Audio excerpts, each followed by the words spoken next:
You're listening to the Multifamily Marketwatch for Washington State. Apartment owners who need to know, trust HFO. The leading source for multifamily industry news around the state, from Puget Sound to the Tri-Cities. Welcome back to Washington Multifamily Marketwatch. I'm your host, Aaron Kirk Douglas. The top news this week, the Washington legislative session moved forward with several bills that appear headed towards potential votes on the House and Senate floors. We have a multifamily project roundup, and Yardi Matrix reports evolving investor appetite for multifamily amid pricing uncertainty. We'll be back with those stories and more in just a moment. This Washington Multifamily Market Watch is co-sponsored by Gantry Inc., the nation's largest independent mortgage broker, and by J.R. Johnson, experts in multifamily restoration and repair work. Now on to our news briefing. Friday, February 17th was the deadline for legislative bills to make it out of their committees to the entire House or Senate.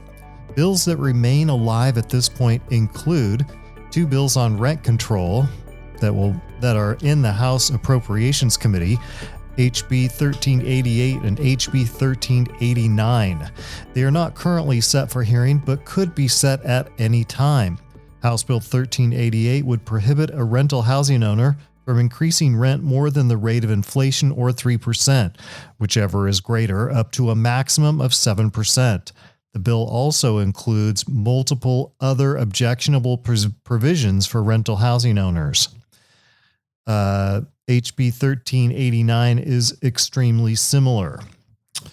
Rental housing owners are urged to contact Washington's House Appropriations Committee members with their objections. Meanwhile, House Bill 1628 has a committee hearing on Tuesday, February 21st at 8 a.m. The bill would impose one of America's highest state real estate excise taxes. Written testimony will be accepted up to Wednesday morning, February 22nd.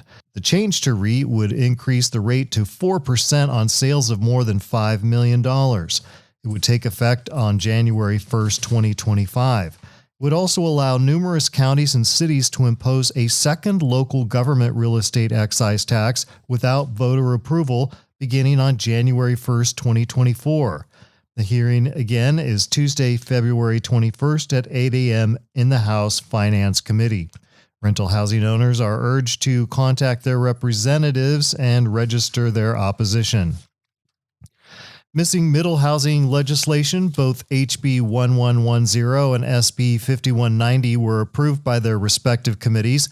However, HB 1110 still needs to pass appropriations, and SB 5190 needs to pass through Ways and Means in order to survive. The legislation, as currently written, creates two population thresholds for increasing density requirements. Cities with population over 75,000 or within a continuous urban growth area with a city over 200,000 must authorize the development of at least 4 units on every residential lot and 6 units within a half mile of major transit. Smaller cities between 25 and 75,000 must authorize at least 2 units per residential lot or 4 within a half mile of major transit, large parks, or schools.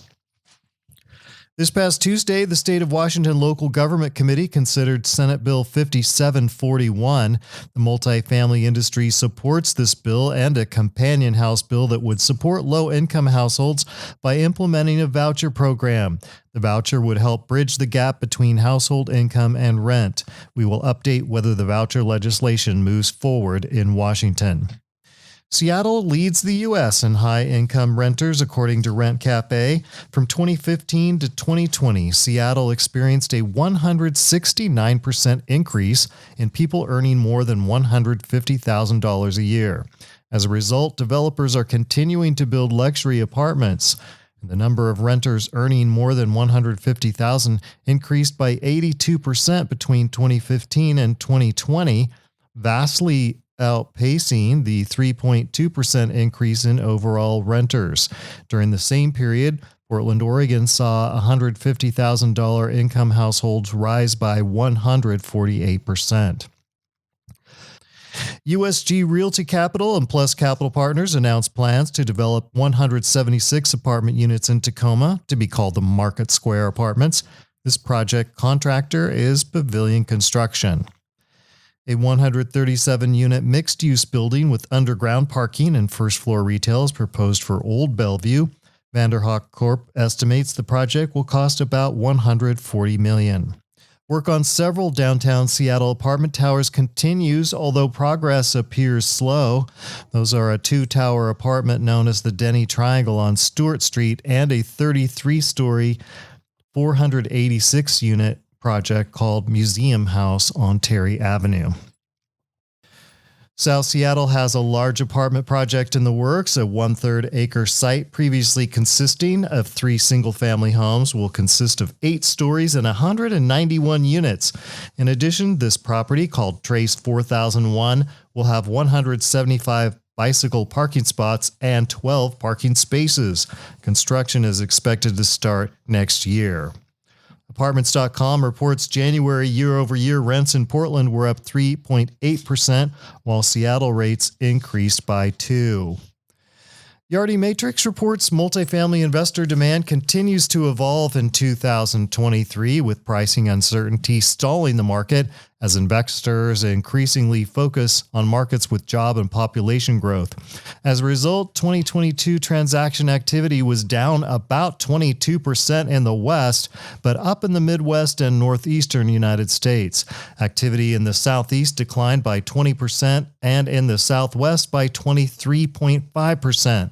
Sales volume in Seattle declined by a relatively small 3.4%. The surge of electric vehicle usage won't be slowing down anytime soon, as West Coast states have mandated their sales effective in the next few years. Earlier this month, Portland City Council unanimously approved an ordinance mandating that EV charging stations be provided in all new multifamily and mixed-use construction starting March 31st of 2023. Additionally, all properties with more than 6 parking spaces will be required to provide chargers for half of all stalls. The Oregon legislature's eviction policies and home construction incentives are taking shape in Salem. The legislators plan to provide more time before evictions, more money for factory-built homes, and new revolving loans to encourage home building for middle-income families. Don't forget to subscribe to both the HFO Multifamily Market Watch and Washington Multifamily Market Watch, wherever you get your podcasts. We dig through all the news so you don't have to. Until next time. Our entire office specializes in multifamily real estate, making HFO the largest multifamily brokerage in the Pacific Northwest. Your success is our passion. Build your legacy with HFO. Call 503-241-5541 or visit our website at hfore.com for more information. HFO is an affiliate of the Global Real Estate Advisor Network.